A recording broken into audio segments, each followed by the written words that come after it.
El estudio más poderoso de Hollywood destruyó deliberadamente a su mayor talento.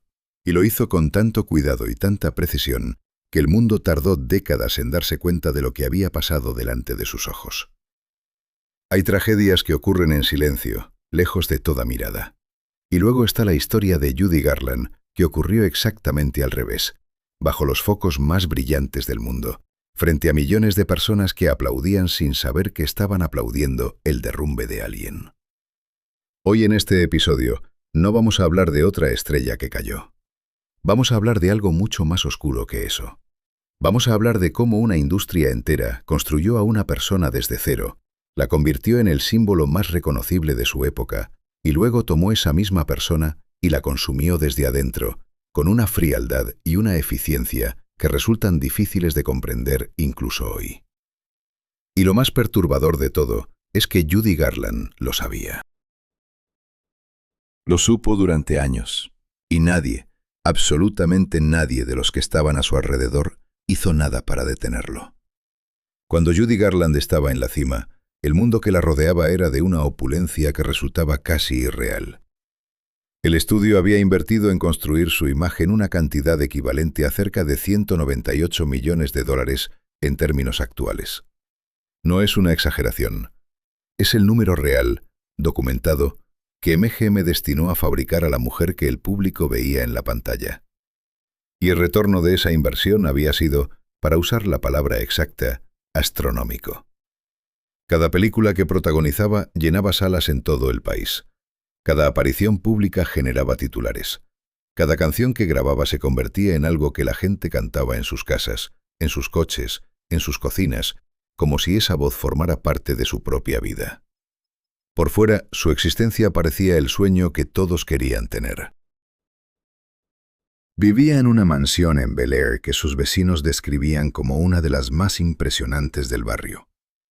Su guardarropa, diseñado pieza por el departamento de vestuario de MGM, con una atención al detalle que habría enorgullecido a los mejores modistas de París, valía el equivalente a varios millones de dólares en términos de hoy. Cada noche, cuando terminaba de rodar, Judy Garland se sentaba a cenar en Romanoff's o en Chasen's, los dos restaurantes más exclusivos de Hollywood, rodeada de directores, productores y actores que formaban la élite más alta del cine americano. El público devoraba cada detalle de su vida, desde la colección de perfumes importados que guardaba en su tocador hasta el Cadillac diseñado a medida que la llevaba de un lado a otro de la ciudad. Era, en todos los sentidos que el ojo podía ver, la encarnación perfecta del éxito. Pero hay cosas que el ojo no puede ver si no sabe dónde mirar. Detrás de todo eso había otra historia. Una historia que MGM protegía con el mismo cuidado con el que protegía sus inversiones. Porque en el fondo era exactamente eso, una inversión que no podían permitirse perder.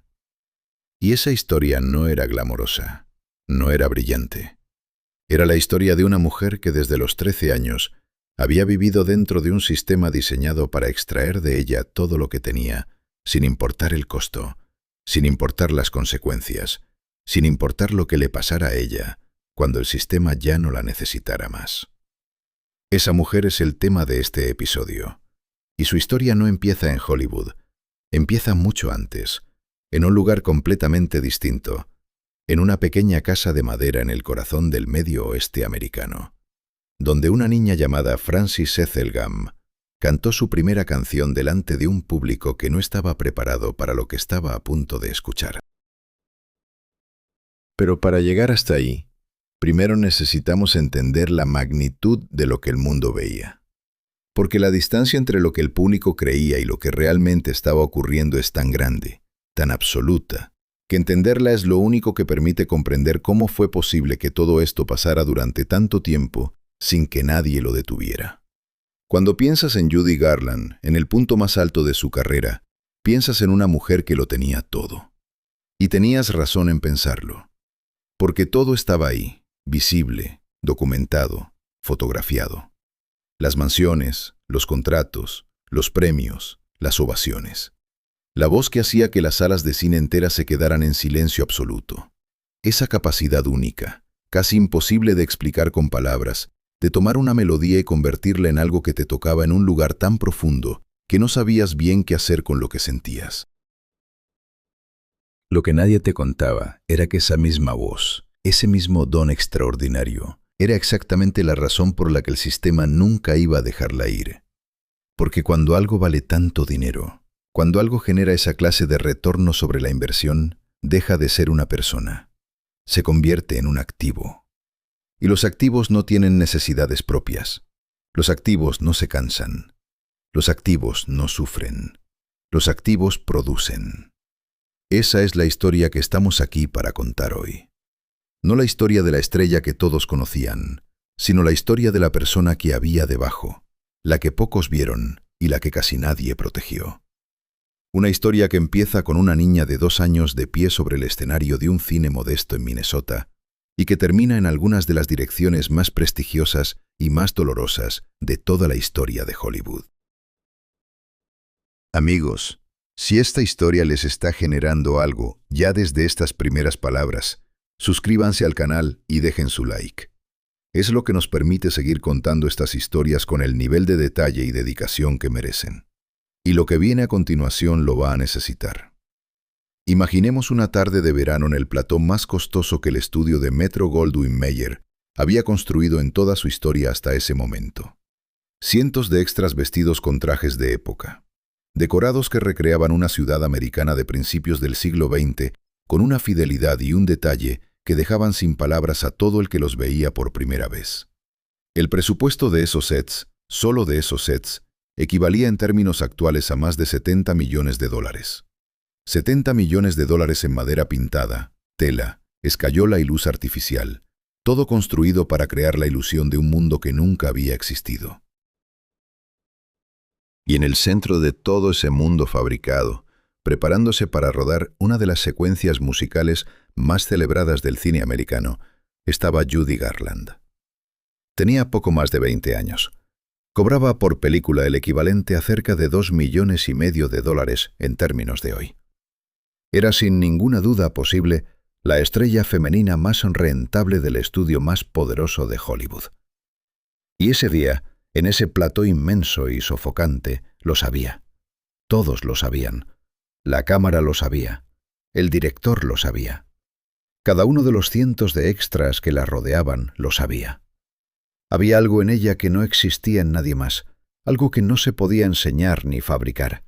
Una presencia que convertía cualquier espacio en el que estaba en algo completamente distinto a lo que era antes de que ella llegara.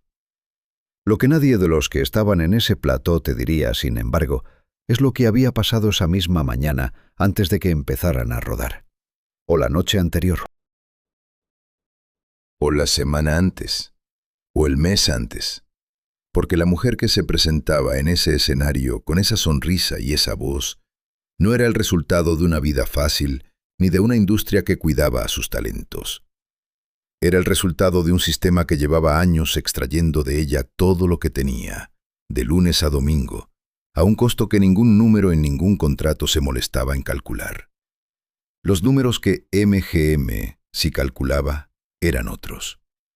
5 médicos contratados exclusivamente para monitorizar su peso. No para cuidar su salud, para monitorizar su peso. 3 asistentes de tiempo completo cuya función principal era asegurarse de que llegara a donde tenía que llegar, a la hora que tenía que llegar, en las condiciones en que el estudio necesitaba que llegara. Jornadas de rodaje que se extendían durante 18 horas seguidas. Una dieta que consistía en una taza de caldo de pollo y café negro en los momentos en que el estudio decidía que necesitaba comer algo. Y pastillas. Pastillas por la mañana para que pudiera aguantar esas 18 horas. Pastillas por la noche para que pudiera dormir después de que las pastillas de la mañana la dejaran con los nervios tan activados que sin ayuda química el sueño simplemente no llegaba. Y al día siguiente, otra vez las pastillas de la mañana. Y así todos los días, durante años. El contrato que la ataba a MGM era, en términos económicos, extraordinariamente generoso. Era también, en todos los demás términos que importan, una cadena. Una cadena dorada y brillante, diseñada con tanto cuidado que desde fuera parecía un regalo, y no lo que en realidad era. Porque MGM no solo compraba sus actuaciones. Compraba su imagen, su voz, su nombre, su ropa, sus apariciones públicas, sus relaciones personales, su peso, su forma de hablar en una entrevista, el restaurante donde cenaba y con quién. Compraba todo. Y cuando compras todo de una persona, esa persona deja de ser una persona. Se convierte en una propiedad. Lo que hacía que esta situación fuera especialmente imposible de escapar es que Judy Garland lo había sido desde tan joven que nunca había conocido otra cosa. No había un momento anterior en su vida adulta en el que pudiera mirar atrás y recordar cómo era existir fuera de ese sistema. Porque ese sistema la había absorbido cuando todavía era una adolescente, cuando todavía estaba formándose como persona, cuando todavía no tenía ni las herramientas ni la perspectiva necesarias para entender lo que le estaban haciendo. Cada película que salía al mercado generaba millones para el estudio. El retorno sobre la inversión era consistente, predecible, extraordinario. Desde la perspectiva de MGM, el sistema funcionaba a la perfección. Producían una película, la estrella actuaba, el público pagaba, los números cuadraban. Lo que no aparecía en ningún balance contable era el costo humano de mantener ese motor en marcha. Las horas de sueño perdidas. El cuerpo de una mujer joven siendo sometido a un régimen que ningún médico responsable habría firmado si no hubiera estado en la nómina del estudio que lo ordenaba. La mente de una persona que llevaba años sin poder distinguir con claridad dónde terminaba el personaje que el estudio había fabricado y dónde empezaba la persona real que había debajo. Esa persona real, la que existía antes de que MGM pusiera sus manos sobre ella, tenía nombre propio. Se llamaba Francis Ethel Gum. Y su historia empieza en un lugar tan alejado de los platos de Hollywood que resulta difícil creer que ambas historias pertenezcan a la misma vida. Pero pertenecen. Y lo que une esas dos historias, lo que convierte a Francis Gum en Judy Garland y a Judy Garland en lo que acabó siendo, es una cadena de decisiones tomadas por adultos a lo largo de muchos años, la mayoría de ellos pensando solo en lo que podían obtener de ella, y muy pocos, muy contados, pensando en lo que le estaban costando. La pregunta no era si todo aquello iba a terminar mal. La pregunta era cuánto tiempo iba a durar antes de que la fachada se rompiera por completo.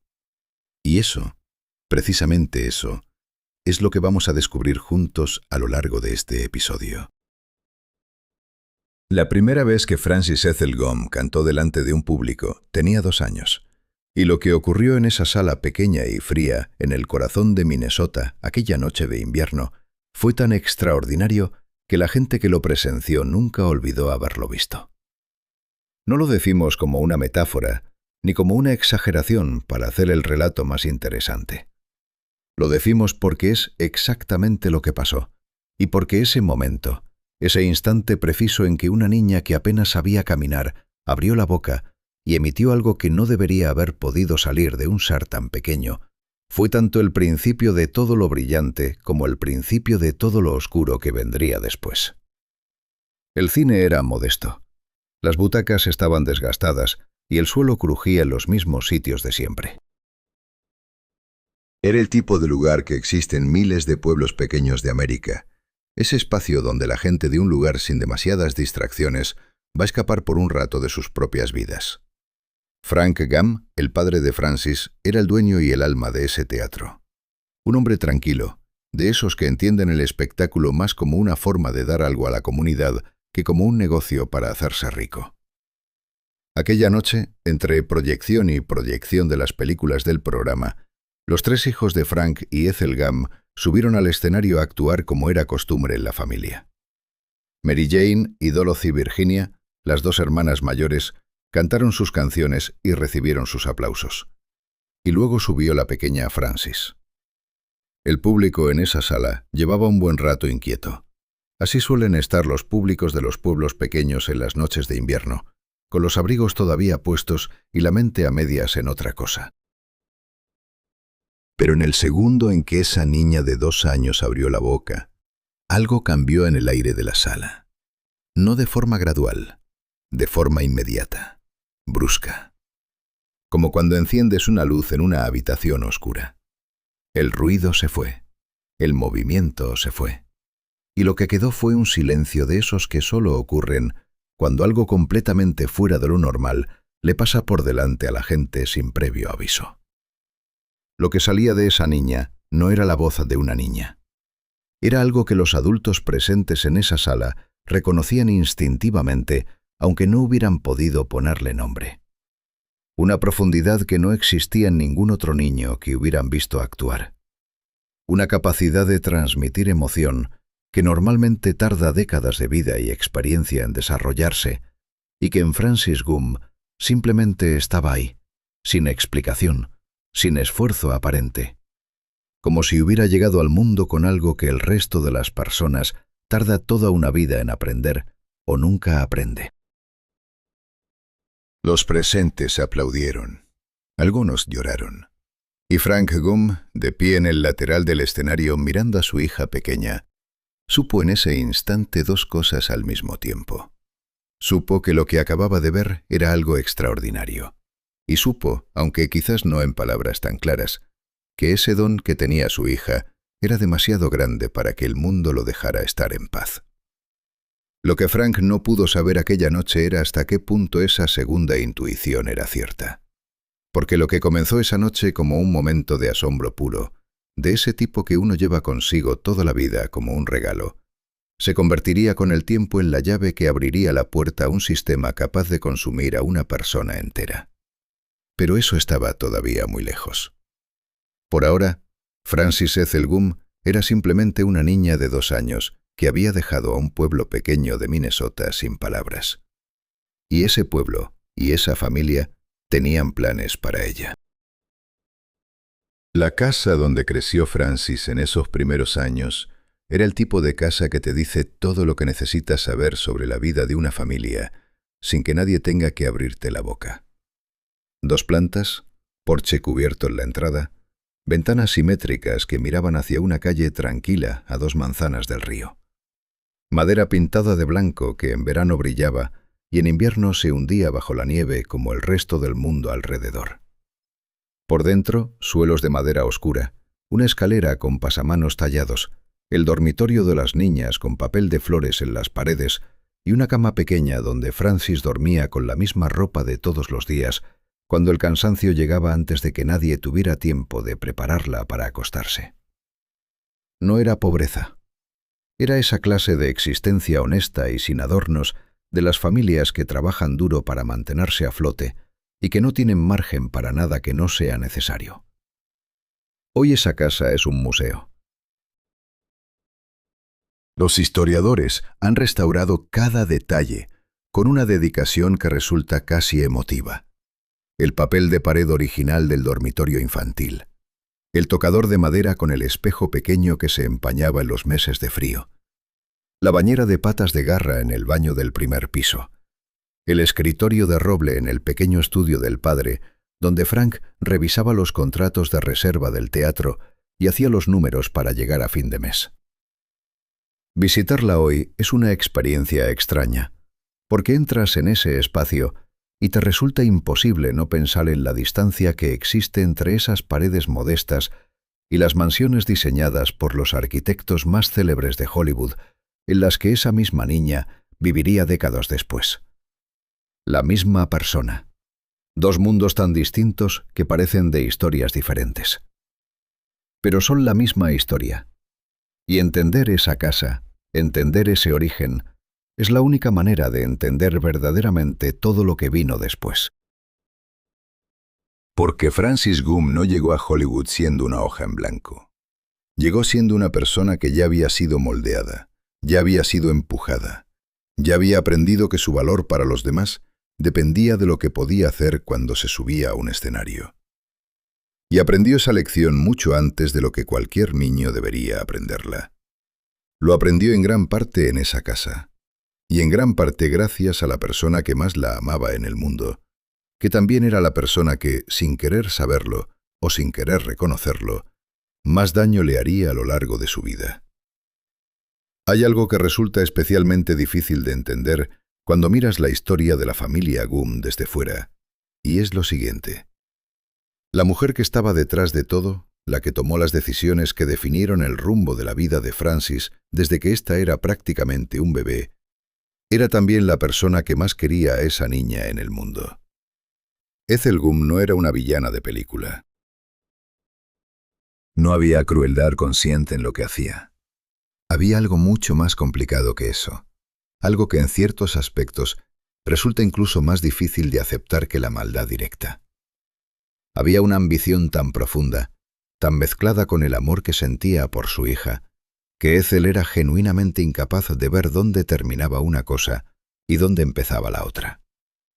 Y esa mezcla, ese amor que no podía distinguirse de la presión, fue la primera cadena que ató a Francis Gumm mucho antes de que ningún estudio de Hollywood extendiera un contrato sobre una mesa. Cuando los rumores sobre los secretos del padre Frank comenzaron a circular por el pueblo, la familia no tuvo opción. Esa clase de murmullos en un lugar pequeño no desaparecen, se alimentan solos y crecen, y llega un momento en que la única salida es la puerta. Los Gumm empaquetaron su vida, cerraron el teatro de Minnesota y pusieron rumbo al oeste, hacia Lancaster, California, con el dinero justo para comprar otro teatro pequeño y la esperanza de que el sol del Pacífico les diera lo que el invierno del Medio Oeste les había negado. No fue una huida glamorosa. Fue la clase de mudanza que hacen las familias que no tienen muchas otras opciones, en un coche cargado hasta los topes, con 3 niñas en el asiento trasero y un futuro incierto delante. Lancaster en aquellos años no era Hollywood. No era ni remotamente Hollywood. Era un pueblo polvoriento y caluroso en el borde del desierto, con calles anchas y casas bajas, y muy poco de lo que una familia de artistas itinerantes podría llamar ambiente cultural. Pero tenía algo que Grand Rapids no tenía, y era el hecho de que no los conocía. Podían empezar desde cero. Y eso, cuando llevas el peso de los rumores a la espalda, vale más que cualquier otra cosa. La nueva casa en Lancaster era notablemente más grande que la que habían dejado en Minnesota.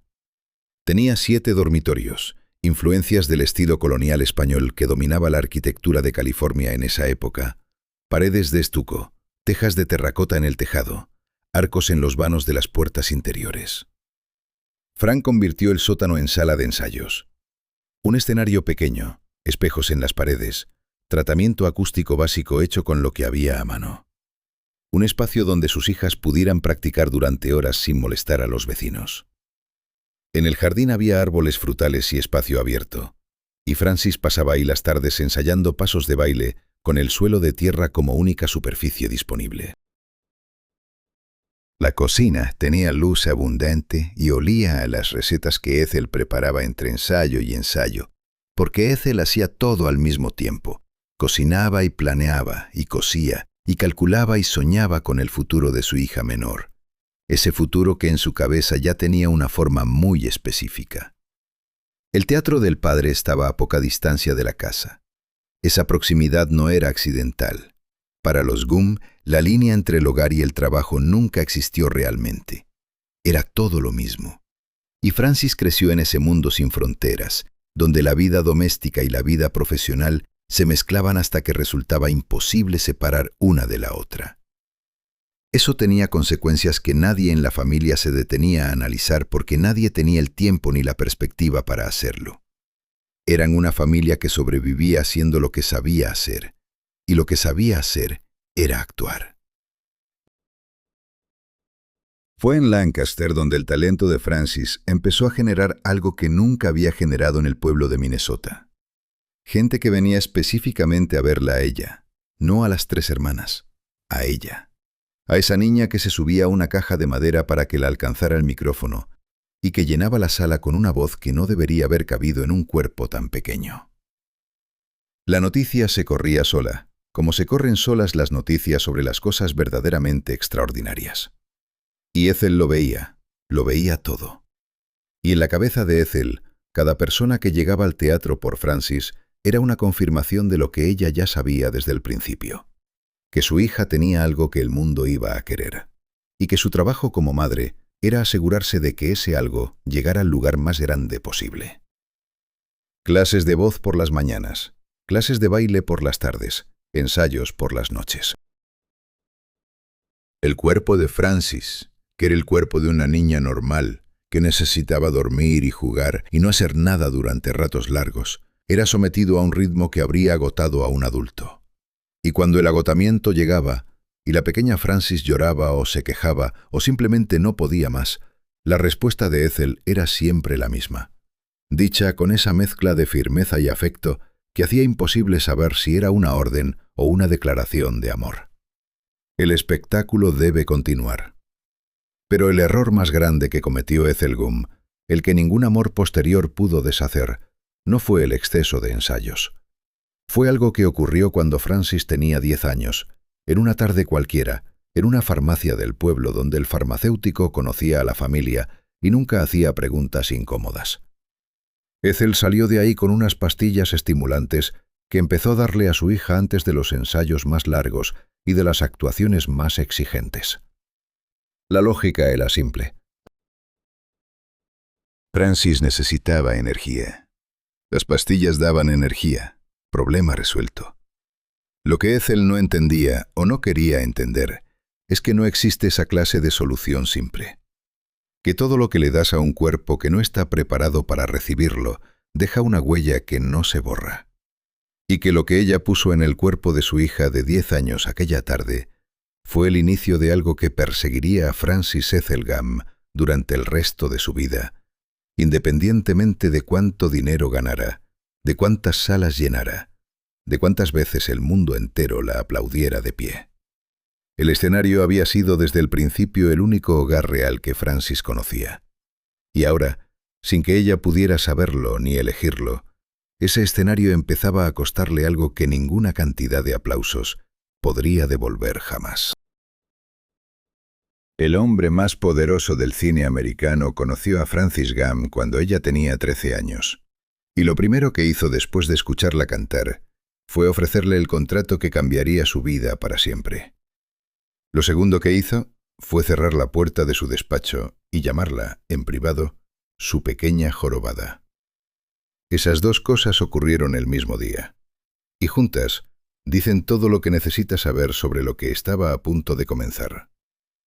Para cuando Francis llegó a las puertas de Metro-Goldwyn-Mayer, ya había vivido más que la mayoría de los adultos que trabajaban dentro de ese estudio. Había pasado años cruzando el país en un coche desvencijado, actuando en salas medio vacías, durmiendo en pensiones donde el agua caliente era un lujo, aprendiendo desde que era prácticamente un bebé que su única función en el mundo era subirse a un escenario y entregar todo lo que tenía. Ya tenía pastillas en el cuerpo desde los 10 años. Ya había perdido a su padre, que murió cuando ella era todavía una adolescente, dejándola sola con una madre cuya ambición llenaba todos los espacios que el duelo dejaba vacíos. Para cuando Louis B. Mayer extendió ese contrato sobre la mesa, Francis Gum era una persona que ya estaba acostumbrada a que los adultos le dijeran qué hacer, cuándo hacerlo y cómo hacerlo. Y eso, aunque ella no podía saberlo, era exactamente el tipo de persona que el sistema de los grandes estudios de Hollywood necesitaba para funcionar. Desde fuera, la firma de ese contrato parecía el final feliz de una historia de esfuerzo y sacrificio.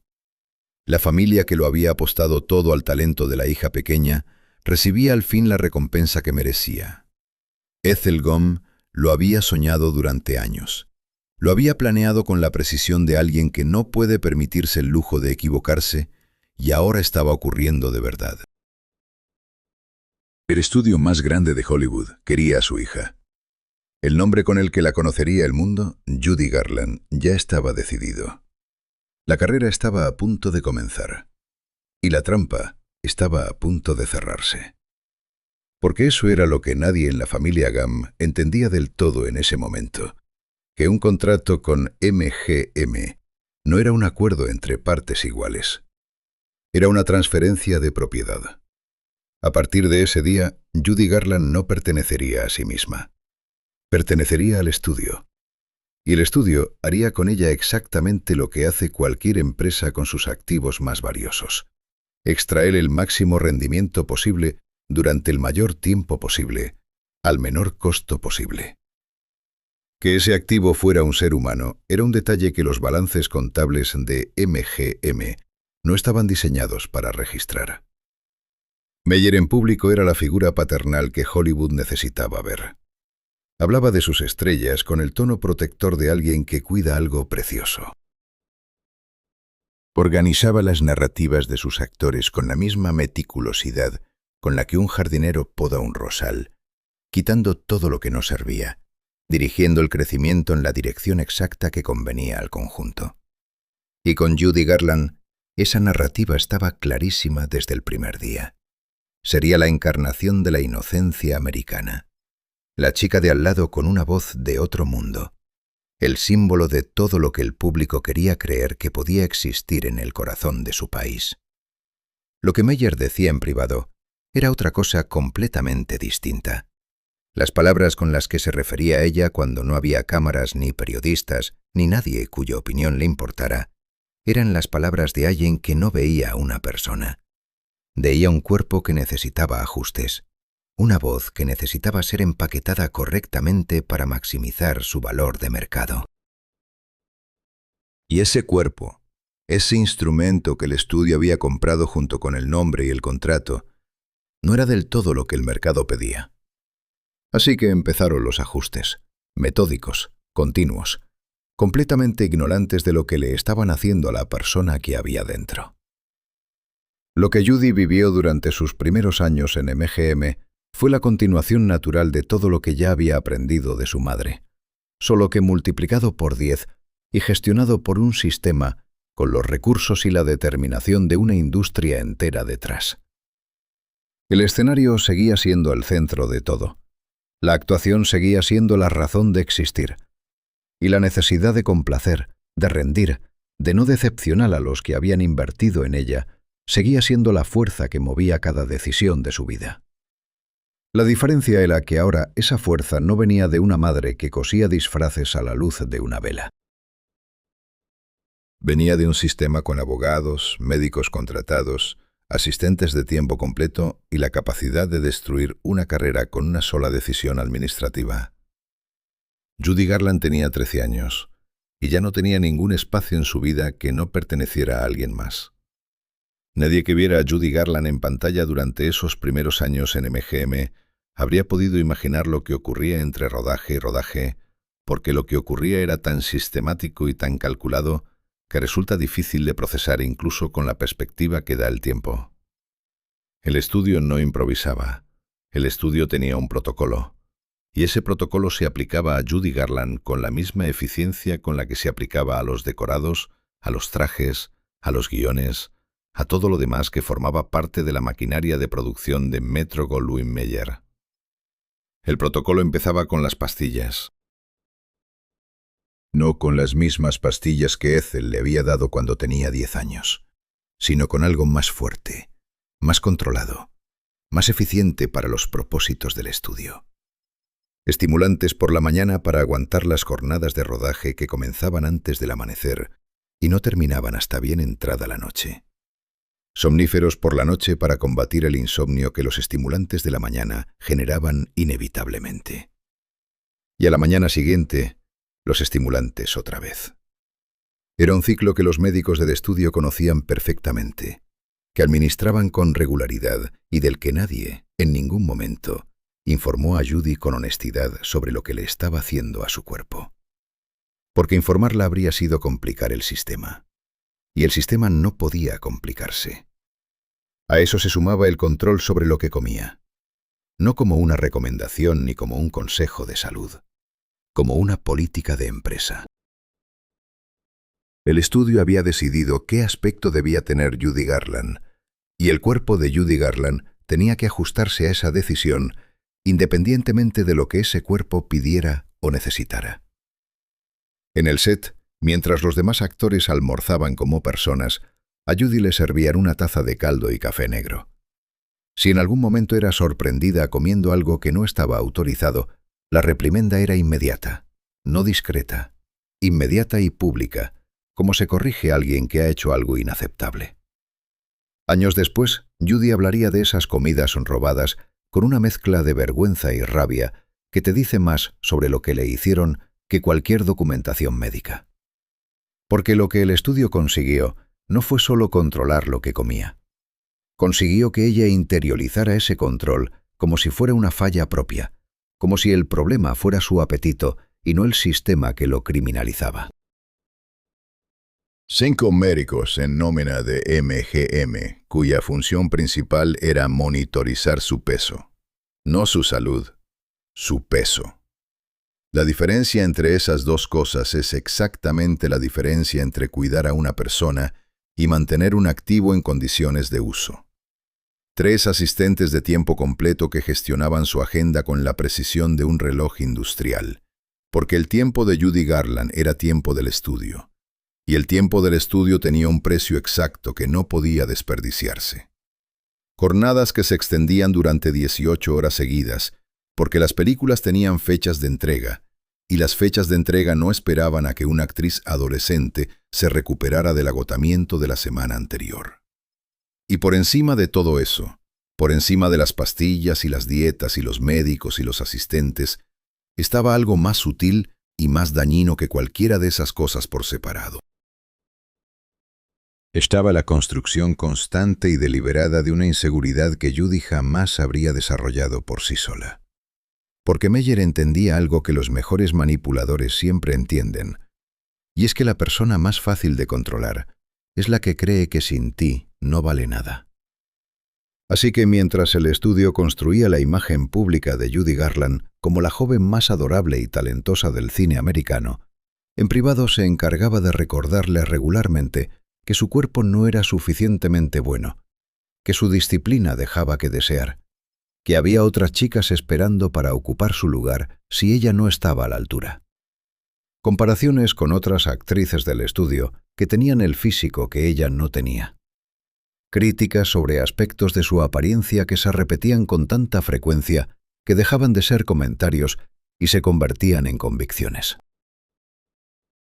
Lo extraordinario, lo que resulta casi imposible de comprender cuando lo piensas fríamente, es que en medio de todo eso, Judy Garland producía. No solo producía a un nivel que nadie más en la industria podía igualar. Porque ese don que había paralizado a una sala de Minnesota cuando ella tenía 2 años no había desaparecido.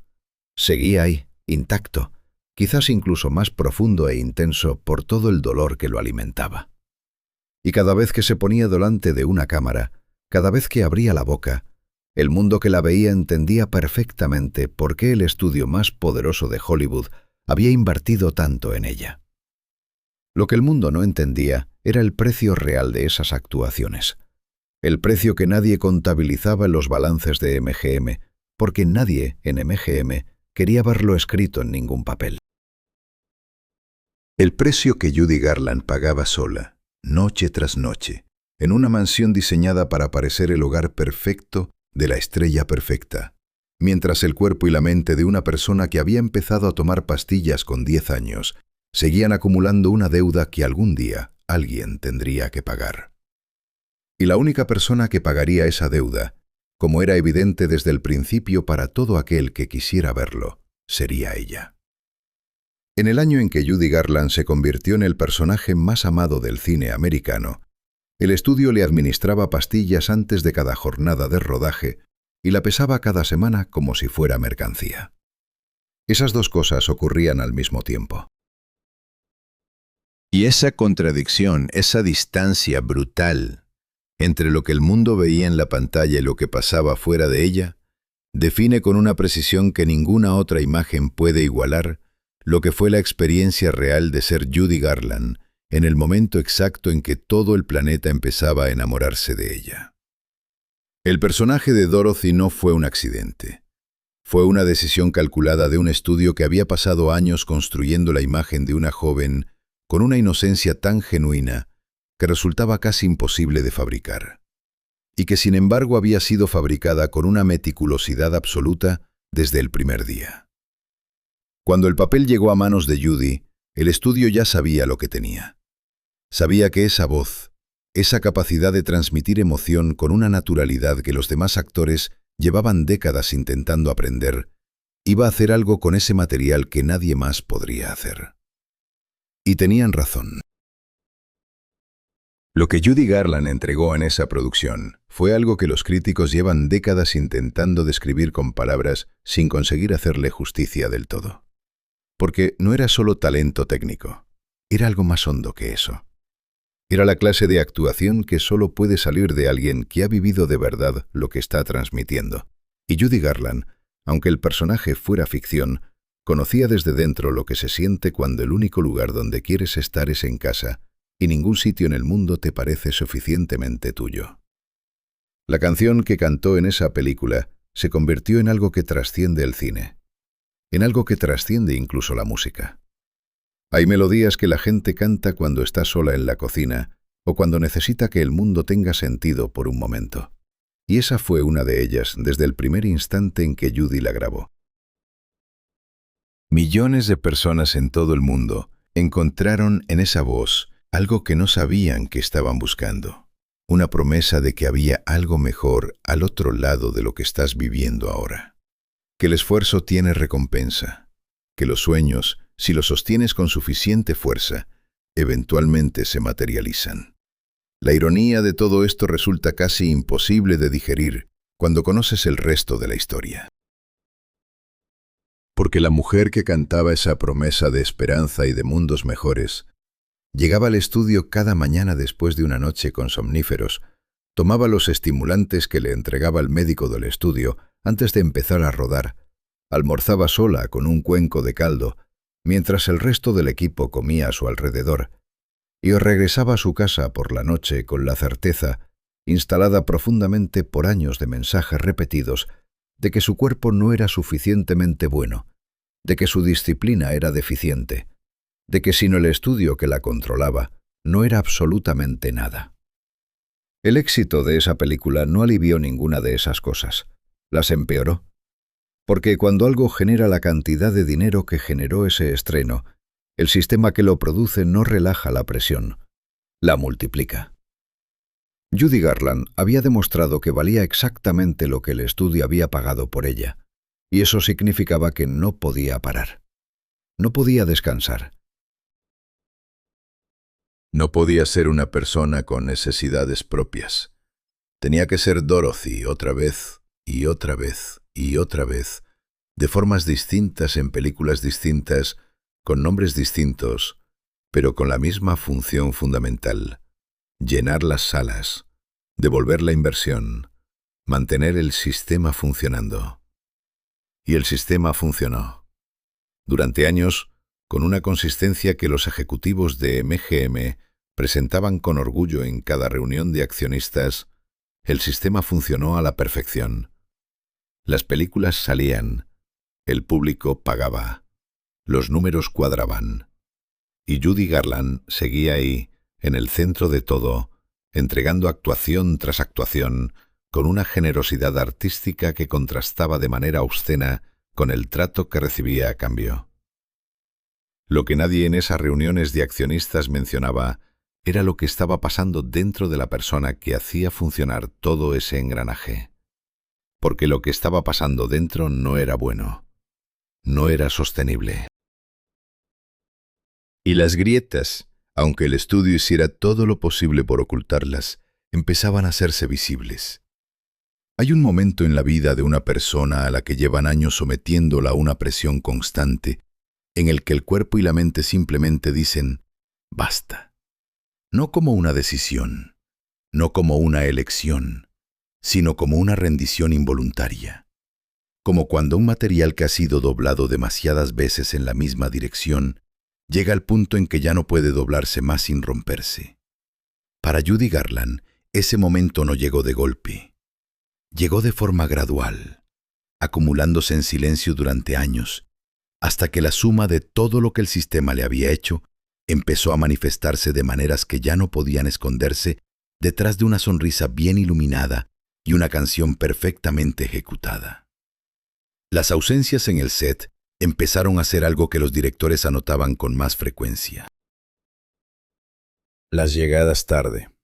Que en un sistema donde el tiempo de rodaje tiene un costo medido en miles de dólares por hora, son algo que nadie pasa por alto, comenzaron a convertirse en un patrón. Había días en que Judy llegaba al plató y algo en sus ojos le decía al director de fotografía, al maquillador, al director, a todo el que la conocía bien, que la persona que había delante no estaba del todo presente. No porque no quisiera estarlo, sino porque los años de ciclos de estimulantes y somníferos, los años de dietas restrictivas, los años de presión constante y construcción sistemática de inseguridades habían dejado a su sistema nervioso en un estado que ninguna cantidad de voluntad podía remediar ya desde dentro. La respuesta del estudio a estas señales es uno de los aspectos más reveladores de toda esta historia. Porque lo que MGM hizo, cuando empezó a ver que Judy Garland mostraba signos de agotamiento real, no fue pausar, no fue buscar ayuda genuina para ella, no fue reconocer la parte de responsabilidad que le correspondía en lo que estaba ocurriendo. Lo que hizo fue exactamente lo que el sistema estaba diseñado para hacer. Aplicar más presión, recordarle las obligaciones contractuales, aumentar la frecuencia de las visitas a los médicos de nómina, no para tratar el problema de raíz, sino para mantener el motor funcionando un poco más. Porque las fechas de entrega seguían siendo las fechas de entrega, y las fechas de entrega no esperaban. Lo que resulta especialmente perturbador cuando estudias este periodo es la sofisticación con la que el estudio manejaba la imagen pública de Judy mientras todo esto ocurría.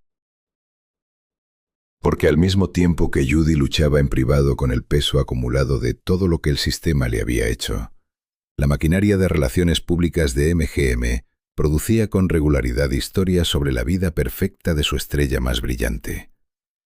Entrevistas en las revistas de mayor circulación del país, donde Judy describía con detalle su rutina diaria, sus aficiones, sus sueños, con la naturalidad de alguien que ha aprendido desde muy joven a dar exactamente lo que los demás esperan de ella, independientemente de lo que esté pasando por dentro. Apariciones públicas donde la sonrisa era tan consistente y tan convincente que el público que la veía salir de un estreno o de una gala tenía todos los motivos del mundo para creer que la vida de esa mujer era exactamente tan brillante como parecía.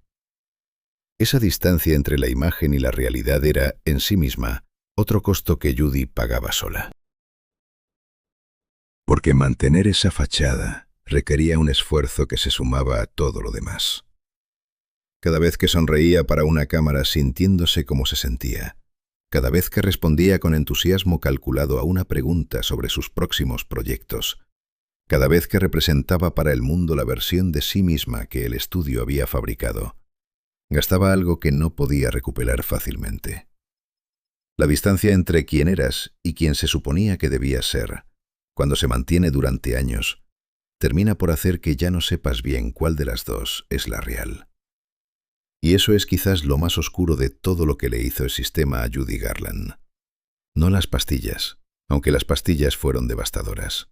No las dietas, aunque las dietas dejaron una huella que duró décadas. Sino esto.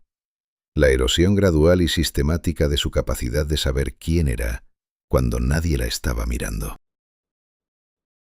Porque cuando llevas suficientes años siendo lo que otros necesitan que seas, cuando llevas suficientes años siendo gestionada, empaquetada, controlada y presentada al mundo como una versión fabricada de ti misma, llega un momento en que el acceso a la persona real que hay debajo de todo eso se vuelve genuinamente difícil. No porque esa persona haya desaparecido, sino porque los capas de lo que el sistema ha puesto encima son tan gruesas y llevan ahí tanto tiempo que perforarlas desde dentro requiere una energía que el sistema se ha encargado de agotar meticulosamente. Pero incluso en ese estado, incluso con todo eso sobre los hombros, cuando Judy Garland abría la boca y cantaba, seguía pasando algo que ningún sistema podía fabricar ni controlar. Seguía pasando algo real. Y eso, ese remanente indestructible de lo que había en ella desde que tenía 2 años de pie sobre un escenario de madera en Minnesota, sería a la vez lo que la mantendría en pie cuando todo lo demás se derrumbara. Y la razón por la que el mundo que la había consumido no podría nunca terminar de soltarla del todo. Lo que nadie le había dicho a Judy Garland, y lo que el estudio se aseguró de que nunca entendiera con demasiada claridad, es que el control de MGM sobre su vida no se detenía cuando terminaba la jornada de rodaje. No se detenía cuando salía del plató. No se detenía cuando llegaba a su casa, cuando se sentaba a cenar, cuando intentaba tener algo parecido a una vida privada. El control era total, continuo y absolutamente deliberado.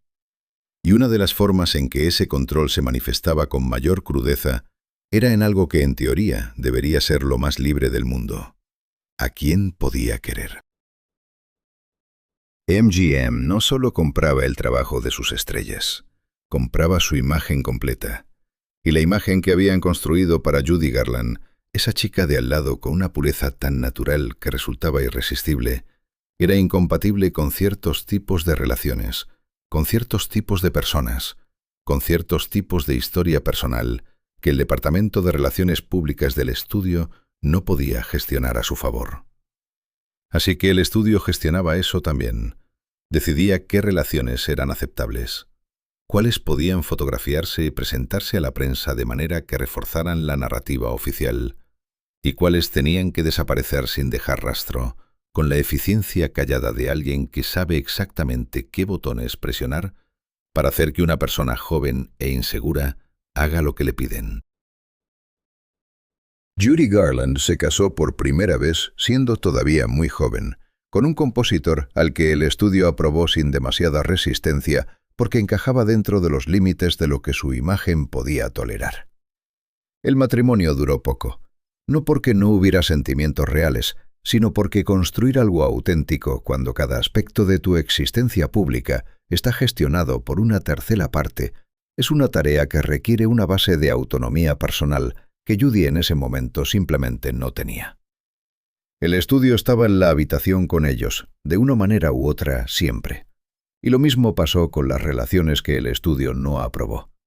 Aquellas en las que Judy encontraba algo genuino, algo que no había sido seleccionado, ni filtrado, ni aprobado por ningún ejecutivo, eran también las que más rápido desaparecían. No necesariamente porque los sentimientos se acabaran, sino porque el sistema que gestionaba su vida tenía los medios y la voluntad de hacer que esas relaciones fueran insostenibles. Una conversación con la persona adecuada, una presión aplicada en el momento exacto, un recordatorio de las consecuencias contractuales de ciertos comportamientos. El estudio de Hollywood de aquella época era experto en ese tipo de gestión. Y Judy Garland, que había aprendido desde la infancia a obedecer lo que los adultos con poder sobre su vida le pedían, era el sujeto perfecto para ese tipo de control. Lo que todo esto hizo, a lo largo de los años, fue dejarla en una posición especialmente difícil. Porque, por un lado, tenía una necesidad profunda y genuina de conexión humana, de algo que fuera suyo y no del estudio, algo que existiera fuera de los focos y de los contratos y de las agendas gestionadas por asistentes. Y por otro lado, cada vez que intentaba construir esa conexión, el sistema que controlaba su vida encontraba la manera de hacerla colapsar.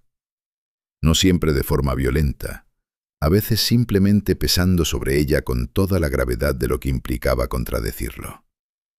Y Judy, agotada por dentro, con el cuerpo ya sometido a años de ciclos de pastillas y privaciones, no siempre tenía la energía necesaria para sostener algo frente a esa presión. La casa que eligió para intentar construir algo parecido a una vida real en esos años era una declaración de intenciones. Judy encargó su diseño al arquitecto más respetado de Hollywood en ese momento, un hombre que había construido mansiones para los nombres más grandes del cine americano y que entendía lo que sus clientes necesitaban de sus casas mejor que ellos mismos. Lo que eligió para Judy fue un estilo que ningún otro arquitecto habría asociado con ella. Sobrio, clásico, con una presencia de permanencia que hablaba de alguien que quería arraigarse, que quería sentir que tenía un lugar en el mundo que nadie podía quitarle. No era la mansión llamativa que el público habría esperado de la estrella más brillante de Hollywood. Era algo más parecido a un hogar de verdad, con materiales que envejecerían bien, con jardines que pedían tiempo y atención, con una escalera central que recibía a quien entrara con la seriedad de algo construido para durar. Esa casa estuvo en manos de alguien décadas después, y cuando se vendió, generó uno de los precios más altos registrados en esa zona de Los Ángeles. Porque las casas que construyen los grandes arquitectos con materiales pensados para durar tienen esa cualidad. Sobreviven a las personas que las habitaron y siguen teniendo valor cuando el mundo que las rodeaba ha cambiado por completo. Igual que la voz de Judy Garland, que también sigue teniendo valor, que también sigue llegando a un lugar que ninguna otra voz puede alcanzar. Pero en ese momento, en los años en que esa casa estaba siendo construida y Judy intentaba con todas sus fuerzas que su vida tuviera algo de la solidez que tenía sus paredes, el sistema que la controlaba seguía funcionando y seguía cobrando su precio. Hay cosas que una industria protege con más cuidado que sus secretos financieros. Los protege porque sabe que si salieran a la luz, cambiarían la forma en que el mundo la ve, y porque tiene los recursos y las conexiones para mantenerlos en silencio durante décadas. La historia de lo que le ocurrió a Judy Garland dentro del sistema de MGM tiene una dimensión que tardó muchos años en documentarse con la precisión suficiente y que cuando empezó a conocerse generó una incomodidad muy específica, la de descubrir que algo que muchas personas habían intuido sin querer verlo del todo era mucho más real de lo que nadie con poder había estado dispuesto a admitir en su momento. Los biógrafos que estudiaron la vida de Judy con mayor profundidad encontraron entre sus papeles personales, en materiales que ella misma había escrito, pero que nunca llegaron a publicarse durante su vida, referencias a algo que el sistema de Hollywood había convertido en parte invisible del paisaje cotidiano. La dinámica de poder entre Mayer y Judy no era simplemente la de un ejecutivo y una empleada. Mayer había construido deliberadamente algo más complejo y más oscuro que eso. Desde muy temprano, había ocupado el espacio que su propio padre había dejado vacío cuando murió, presentándose como figura de protección y guía en un momento en que Judy era especialmente vulnerable a ese tipo de influencia. Y desde esa posición, con toda la asimetría de poder que implicaba, había cruzado líneas que ninguna relación profesional debería cruzar jamás. Los detalles de lo que los documentos atribuyen a esas interacciones son incómodos de describir con precisión, no porque no estén documentados, sino porque lo que describen es el uso calculado de una posición de autoridad absoluta sobre una persona joven que había sido condicionada desde la infancia a no cuestionar a los adultos con poder sobre su vida.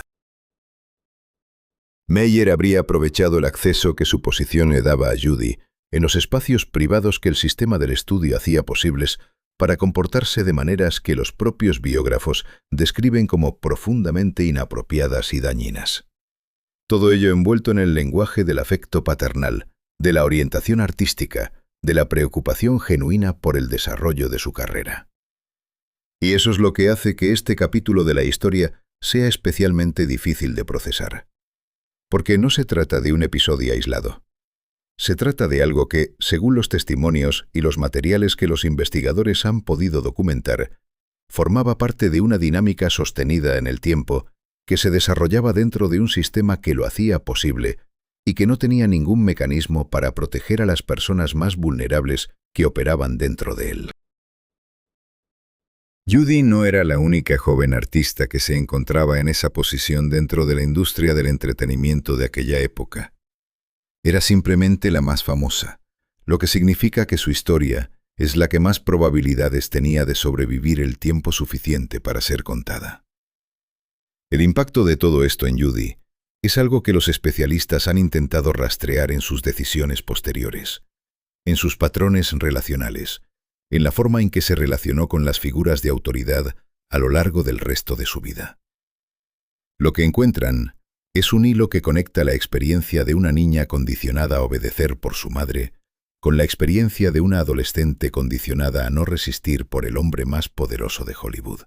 y que se extiende hacia adelante en el tiempo a través de 5 matrimonios, de relaciones con personas que repetían en distintas formas la misma estructura básica de poder que ella había conocido desde el principio. No es una coincidencia, es una consecuencia. Y reconocerla como tal es importante porque es la diferencia entre ver la vida de Judy Garland como una serie de decisiones desafortunadas tomadas por una persona con poca fuerza de voluntad, que es la narrativa que la industria prefería, y verla como lo que realmente era, el resultado predecible de décadas de daño sistemático, acumulado desde la infancia, sobre una persona que nunca tuvo los recursos ni el espacio ni el apoyo necesarios para procesar lo que le estaban haciendo. Porque mientras todo esto ocurría, Judy Garland seguía actuando. Seguía llegando al plató, seguía aprendiendo los guiones, seguía grabando las canciones, seguía siendo para el mundo la encarnación de algo brillante y esperanzador.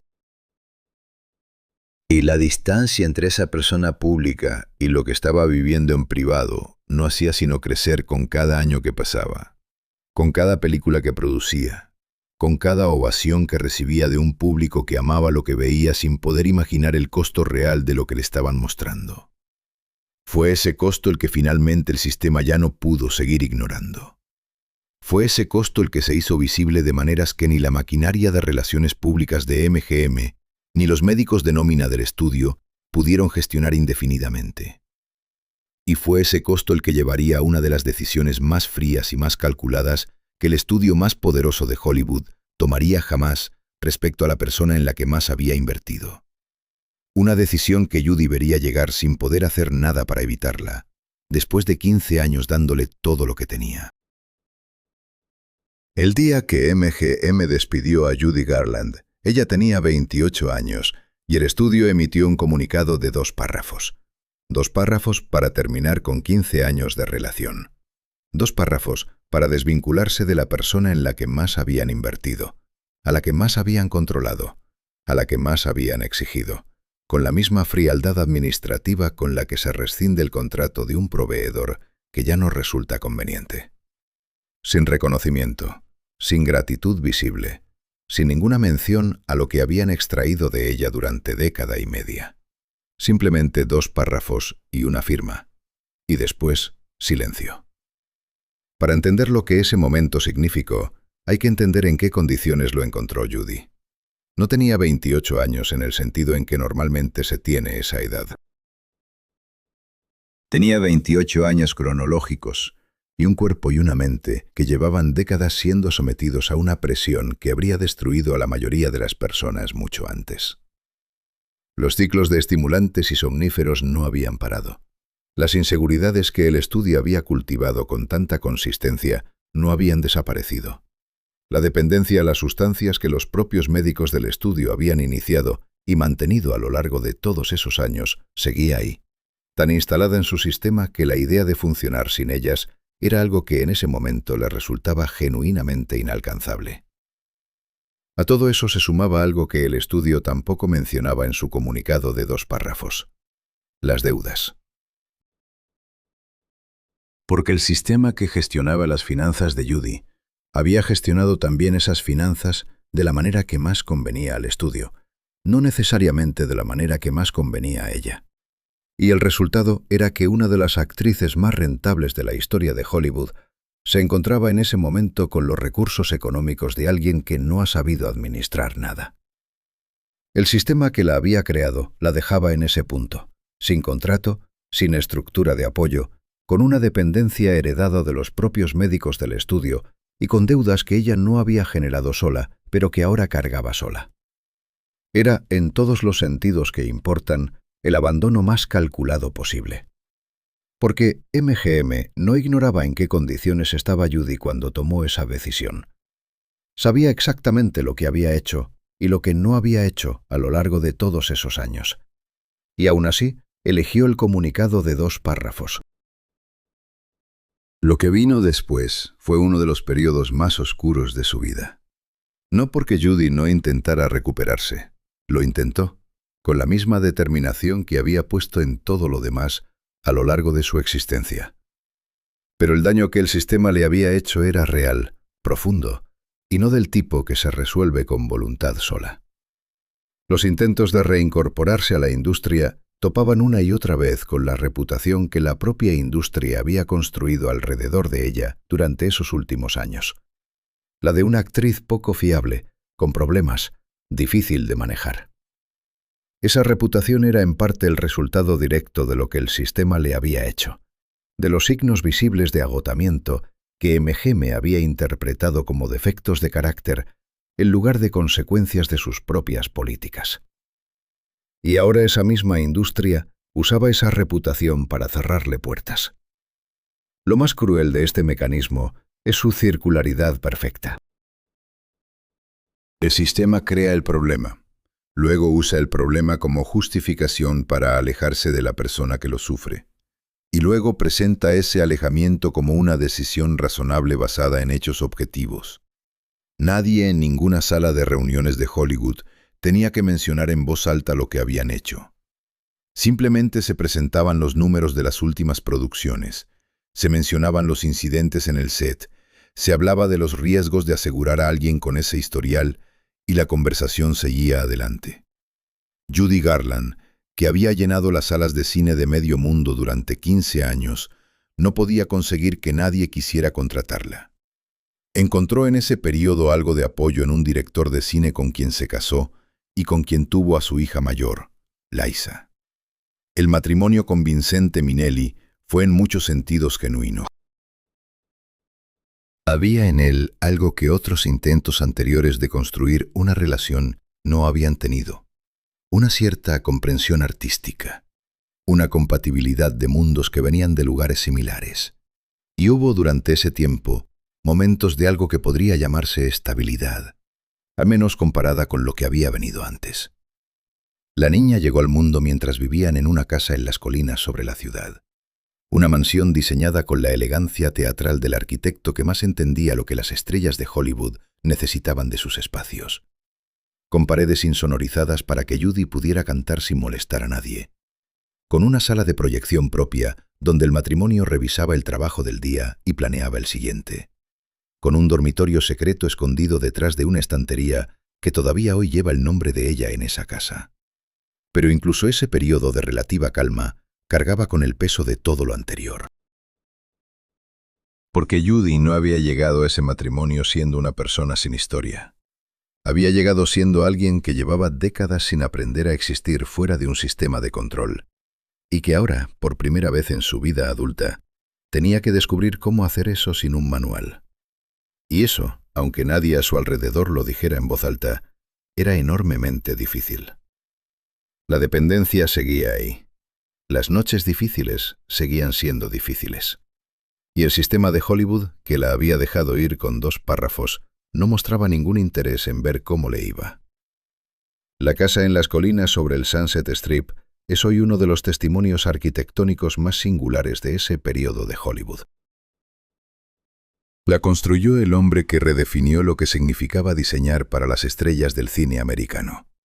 Un arquitecto cuya firma era inmediatamente reconocible en cada uno de los detalles que elegía para sus clientes. Columnas de inspiración clásica que daban escala y dramatismo a las fachadas. Puertas de proporciones inusuales que hacían que entrar en una de sus casas fuera una experiencia teatral en sí misma. Techos con una inclinación característica que evocaba las grandes residencias europeas sin copiarlas. Era un estilo que el mundo del diseño americano acabaría nombrando Hollywood Regency, y que este arquitecto había inventado prácticamente solo construyendo para personas que necesitaban que sus casas fueran, simultáneamente, una declaración pública y un refugio privado. La mansión tenía 5 dormitorios y más de 7 cuartos de baño. Estaba situada en uno de los puntos más codiciados de las colinas, donde la combinación de privacidad, vistas panorámicas sobre la ciudad y cercanía a los estudios la convertían en la dirección ideal para alguien que necesitaba estar cerca de todo, sin que todo estuviera demasiado cerca de él. Desde las terrazas y los patios de la parte trasera, Los Ángeles se desplegaba hacia el horizonte con toda la grandiosidad de una ciudad que en aquellos años todavía creía en sí misma con la convicción de los que están construyendo algo nuevo. El interior era una lección sobre cómo crear espacios que funcionan en varios niveles al mismo tiempo. El vestíbulo central se abría a una sala principal con suelos de arce y ventanales de suelo a techo que capturaban la luz de California con una generosidad que hacía que el espacio se sintiera más grande de lo que ya era. Las molduras originales, los acabados en madera trabajada, los detalles de inspiración Art Deco que aparecían donde menos los esperabas. Todo ello creaba una atmósfera que era elegante sin ser fría, que invitaba a quedarse sin perder nunca de vista que era la casa de alguien importante. Pero lo que distinguía a esta residencia de otras en el mismo vecindario, lo que la convertía en algo más que simplemente otra mansión de Hollywood, eran los detalles que no se veían a primera vista. La insonorización de las paredes, construida con doble capa y materiales especiales que el arquitecto había especificado pensando exactamente en el uso que sus clientes darían a esos espacios, para que Judy pudiera cantar a plena voz en cualquier habitación sin que el sonido llegara al resto de la casa. La sala de proyección, con sus butacas en pendiente y su acústica calculada para reproducir la experiencia de una sala de cine real, donde el matrimonio veía el material rodado durante el día y discutía sobre el trabajo con la naturalidad de dos personas que comparten el mismo mundo. Y el dormitorio escondido detrás de la estantería, ese espacio que el arquitecto diseñó porque entendía que sus clientes necesitaban un lugar que solo existiera para ellos, invisible para los visitantes, separado del resto de la casa por el simple mecanismo de un mueble que parecía fijo. Ese dormitorio todavía se llama la Suite Judy Garland. Los propietarios que vinieron después de ella, y hubo varios, cada uno dejando su propia marca en los jardines y en los espacios exteriores, mantuvieron ese nombre. No como un ejercicio de nostalgia turística, sino porque hay ciertos lugares que quedan marcados de manera permanente por las personas que los habitaron. Y ese era uno de ellos. Después de que Judy se fuera, la casa pasó por distintas manos, incluyendo las de uno de los artistas más brillantes y más complejos de aquella generación, que transformó los jardines y añadió una piscina y paisajismo tropical, pero que no tocó los interiores que el arquitecto original había diseñado, porque entendió que había algo en ellos que era mejor no alterar. Lo que ocurrió dentro de esa casa, en los años en que Judy la habitó junto a su marido y a la hija recién nacida, fue la primera vez en la vida adulta de Judy Garland que algo parecido a una rutina doméstica real existió en su entorno. No perfecta, no sin dificultades, pero real.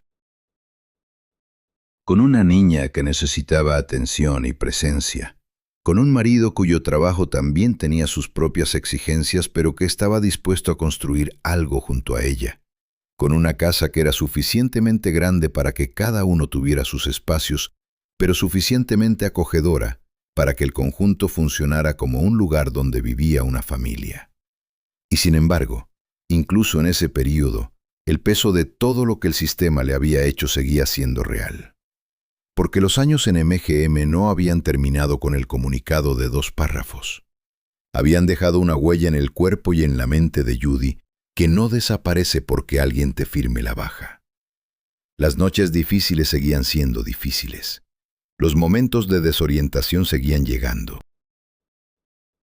Y la industria que la había formado y luego abandonado seguía siendo el único mundo en el que ella sabía cómo existir, lo que significaba que la tentación de volver a él, de demostrar que todavía valía, de recuperar el lugar que le habían quitado, era una fuerza constante que tiraba de ella en dirección contraria a la estabilidad que intentaba construir. Fue esa tensión, esa lucha entre la persona que quería ser y el sistema al que había pertenecido durante toda su vida adulta, lo que definiría el siguiente capítulo de su historia. Porque Judy Garland no se rindió. Eso es lo que hace que su historia sea diferente de la de muchas otras personas que el sistema de Hollywood consumió y descartó. Judy Garland se levantó. Lo hizo de maneras que nadie en la industria que la había abandonado podía haber predicho. Y lo que hizo después, lo que entregó al mundo desde un lugar de daño real y de resistencia igualmente real, es algo que ninguna sala de reuniones de ejecutivos habría sido capaz de fabricar, aunque lo hubiera intentado. Lo que Judy Garland hizo a mediados de los años 50, con una película que la industria que la había rechazado estaba convencida de que iba a hundirla todavía más, es una de las historias de resurrección artística más extraordinarias que el mundo del entretenimiento ha producido jamás. Volvió a la pantalla. No de la manera discreta en que vuelven los que intentan que nadie se fije demasiado en que han estado ausentes, sino de frente, con toda la fuerza que le quedaba, en un papel que era en muchos sentidos el espejo más honesto que había tenido delante en toda su carrera. El personaje que interpretó en esa producción era un artista que ve cómo su talento genuino convive con un sistema que no sabe cómo manejarla, que la quiere pero no sabe quererla bien, y que termina perdiendo la partida no por falta de talento, sino por el peso acumulado de todo lo que ese sistema le cobra. El paralelismo con su propia vida no requería ningún esfuerzo de interpretación. Estaba ahí, visible, en cada escena, en cada nota de cada canción que grabó para esa película.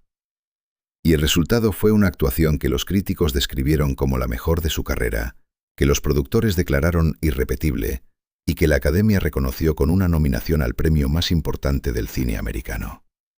Pero Hollywood, con la coherencia cruel que define a las industrias que protegen sus propios mecanismos por encima de cualquier otra cosa, no le dio ese premio. Se lo dio a alguien más. Y Judy Garland, que había dado en esa producción todo lo que le quedaba, que había abierto algo profundamente personal y lo había puesto delante de las cámaras con una valentía que muy pocos artistas son capaces de sostener, no recibió el reconocimiento formal de la industria que le había hecho lo que le había hecho. Hay una manera de leer ese resultado que lo convierte simplemente en el resultado de una votación. Y hay otra manera de leerlo que lo convierte en la confirmación más perfecta de todo lo que este episodio ha intentado explicar. La industria que había construido a Judy Garland, que la había explotado, que la había abandonado con 2 párrafos, y luego había visto con sus propios ojos lo que era capaz de hacer cuando se le daba la oportunidad, eligió en ese momento mirar hacia otro lado. No con violencia, con la elegancia fría de quien sabe exactamente lo que está haciendo y ha calculado que las consecuencias son asumibles. Lo que no podía calcularse era la respuesta del público. Porque el público, que no vota en las ceremonias de premios, pero que decide con sus compras y con sus entradas y con la atención que presta si algo vale la pena, había tomado ya su decisión. Y su decisión era que Judy Garland valía la pena. Que lo que entregaba cuando estaba en su mejor momento era algo por lo que merecía la pena sentarse en una sala a oscuras y dejarse llevar. Eso no lo podía quitarle ningún comunicado de 2 párrafos ni ninguna votación de la Academia. Era algo que pertenecía a la relación directa entre ella y las personas que la escuchaban, y esa relación era de las que no se rompen fácilmente. Fue en esos años también cuando Judy encontró algo que no había tenido antes de la misma manera: la conexión con una parte del público que la veía no solo como un artista, sino como alguien que entendía lo que era vivir en los márgenes de lo que el mundo considera aceptable. Personas que reconocían en su historia, en la distancia entre lo que el mundo esperaba de ella y lo que ella era en realidad, algo que resonaba con su propia experiencia de existir, de formas que la sociedad de aquella época no siempre celebraba. Esa conexión era genuina y profunda, y Judy la correspondía con una autenticidad en el escenario que iba más allá del talento técnico. Cuando cantaba, cantaba para esas personas con una honestidad que las hacía sentir vistas, y ese intercambio, esa energía que se generaba entre ella y el público en los momentos más grandes de sus actuaciones en vivo, era algo que ningún sistema podía fabricar porque surgía de algo real en ambos lados. Lo cual nos lleva a la segunda residencia grande de su vida, la que ocupó durante más tiempo que cualquier otra, la que durante 8 años fue el centro de gravedad de una familia que incluía ya no 1, sino 3 hijos, 2 de ellos nacidos de un segundo matrimonio, con un hombre que tampoco pudo sostener el peso de todo lo que Judy cargaba, aunque lo intentó de maneras que no siempre fueron las adecuadas. Esa casa estaba en el barrio más exclusivo de Los Ángeles, en la calle que los vecinos llamaban la Milla de los Millonarios, y que en el mapa social de la ciudad de aquella época era la dirección que separaba a los que habían llegado de los que simplemente todavía estaban llegando. La milla de los millonarios no era una descripción informal, era una realidad topográfica y social al mismo tiempo. Las casas de esa calle tenían proporciones que no se encontraban en ningún otro barrio de la ciudad, jardines tan extensos que los vecinos de una casa y los de la siguiente podían pasar semanas sin verse. Muros y vegetación que garantizaban una privacidad que en Los Ángeles, ciudad de los curiosos y los aspirantes, valía tanto como los metros cuadrados. Los vecinos de Judy en esa calle incluían ejecutivos de estudio, magnates del petróleo y artistas que habían alcanzado el nivel de éxito que hace que la gente deje de seguirte para mirarte desde lejos. Era, en otras palabras, exactamente el tipo de dirección que el mundo esperaba de alguien con la trayectoria de Judy Garland. Y era también, en los detalles menos visibles, un espejo de la distancia que seguía existiendo entre lo que su vida parecía desde afuera y lo que era desde adentro.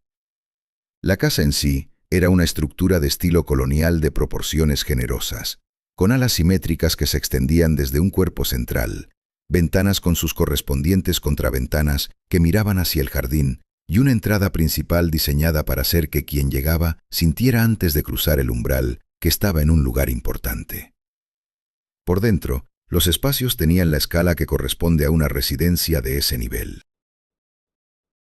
Salones formales con trabajo en madera en paredes y techos. Chimeneas con marcos elaborados en varias habitaciones.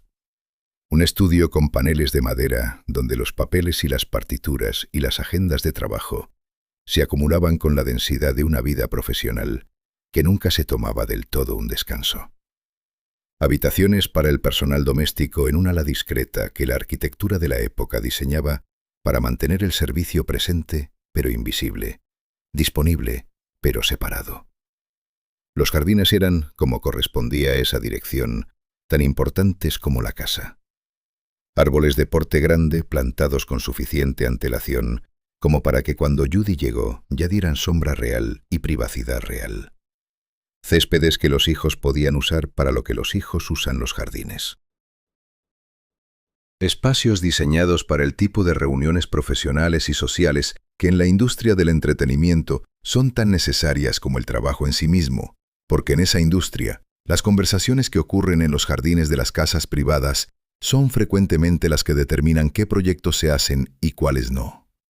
Y fue en esa casa, en esa dirección que era la más impresionante que Judy había habitado hasta entonces, donde sus 3 hijos crecieron durante los mejores años de su infancia. Lisa, que llegó con la casa de las colinas todavía en la memoria de sus primeros años. Lorna y Joy, los 2 pequeños del segundo matrimonio, que conocieron ese jardín y esas habitaciones como el centro del mundo desde que empezaron a tener recuerdos. Para los 3, esa casa fue el lugar más parecido a una infancia normal que la vida de su madre podía ofrecer. Tenían espacio, tenían presencia materna en los periodos en que Judy podía dársela. Tenían la consistencia de una dirección fija, de un lugar al que volver, que sus propias vidas no podían darlo todo el tiempo. Para Judy, esos 8 años en esa casa representaron el período más largo que pasó en una sola residencia en toda su vida adulta. 8 años.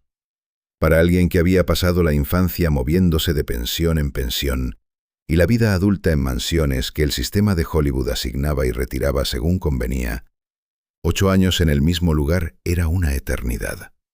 Y sin embargo, incluso en esos 8 años, incluso en esa casa con esa dirección impresionante, y esos jardines, y esos 3 hijos, la estabilidad que la arquitectura prometía desde afuera seguía siendo más difícil de alcanzar desde adentro de lo que ningún visitante habría podido imaginar. Porque Judy Garland seguía siendo Judy Garland. Seguía siendo la persona que el sistema había moldeado desde los 10 años con pastillas y presión y control. Seguía siendo alguien que no había terminado de procesar todo lo que le habían hecho, porque procesar algo así requiere tiempo y apoyo y recursos que no siempre tuvo. Y la industria del entretenimiento, que tampoco había cambiado demasiado respecto a la que la había formado, Seguía siendo el único mundo en el que ella sabía desenvolverse, lo cual significaba que cada proyecto nuevo era a la vez una oportunidad de demostrar algo y una exposición a dinámicas que no le habían resultado nada amables en el pasado. Lo que esa casa no podía hacer, por más que sus proporciones fueran las adecuadas y su dirección fuera la correcta, era resolver la ecuación fundamental.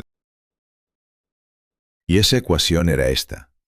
Cuando llevas toda la vida siendo lo que otros necesitan que seas, cuando el sistema que te formó te abandonó y el daño que dejó sigue dentro, cuando cada noche de éxito en el escenario convive con las noches en que el cuerpo y la mente presentan la factura de todo lo que se ha acumulado, no hay ninguna dirección en la milla de los millonarios que pueda hacer que eso desaparezca.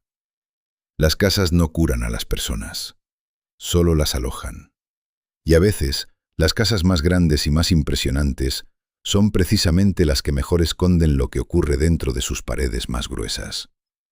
Eso es lo que hacía de la colección de casas de Judy Garland algo mucho más revelador que cualquier contrato o cualquier titular de prensa. Cada una de ellas era una declaración de lo que ella era en ese momento, de lo que aspiraba a ser, de la distancia entre la vida que el mundo veía y la que ella vivía. Y juntas formaban una línea que iba desde una casita de madera en Minnesota hasta las direcciones más prestigiosas de Los Ángeles. Una línea que parecía una historia de ascenso y que era en realidad algo más complejo y más honesto que eso. Una noche, en uno de los teatros más importantes del mundo, Judy Garland salió al escenario y lo que ocurrió durante las siguientes horas fue algo que los presentes describieron durante el resto de sus vidas como la actuación en directo más extraordinaria que habían visto jamás. No es una hipérbole. Es el consenso de personas que habían visto actuar a los mejores artistas de su generación y que aquella noche se encontraron con algo que no tenían un marco de referencia adecuado para describir. El álbum que se grabó de ese concierto permaneció en las listas de los más vendidos durante más de 2 años. Los críticos le dedicaron un espacio de análisis que ninguna otra actuación en vivo de aquella época recibió.